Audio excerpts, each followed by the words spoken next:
সভায় জানা যায়, সামিট পাওয়ার লিমিটেড দেশের বেসরকারি বিদ্যুৎ উৎপাদনকারী প্রতিষ্ঠান হিসেবে এবছরের মাঝে নতুন পুরাতন মিলে সর্বমোট 215 মেগাওয়াট বিদ্যুৎ উৎপাদন করে দেশের বিদ্যুৎ ঘাটতিতে সহযোগিতা করতে পারবে। আমাদের এজিএম তো দেখলেনই খুব সুন্দরভাবে হয়েছে। আমরা 20% স্টক ডিভিডেন্ড দিয়েছি।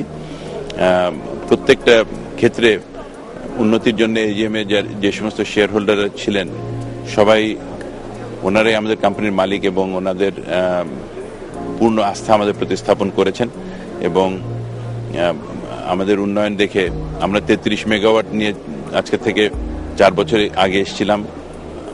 আজকে 215 মেগাওয়াট বিদ্যুৎ উৎপাদিত হচ্ছে এবং বাংলাদেশের প্রায় 5,50,000 ঘরে পৌঁছচ্ছে। তো কাজেই আমরা খুব নিজেরাও খুশি এবং আমাদের শেয়ার হোল্ডার এ ব্যাপারে খুব খুশি হয়েছেন। আমরা তো চেষ্টা করছি, আমাদের এই বছরের শেষেও ইনশাল্লাহ আরো এক্সপ্যানশন হবে। আমরা গভর্নমেন্টের সাথে কথা বলবো, গভর্নমেন্ট যখনই কোনো নতুন পলিসি নিবে, নতুন কোনো স্টেপ নিবে, আমরা ওইটার সাথে থাকবো। আমরা সবসময় চেষ্টা করতে থাকবো যে যেই ধারে আমরা বেড়েছি ওই ধারেই যেন বাড়তে থাকে, আর ইনশাল্লাহ এই বছরের শেষেও আমরা আবার এক্সপ্যানশন করবো।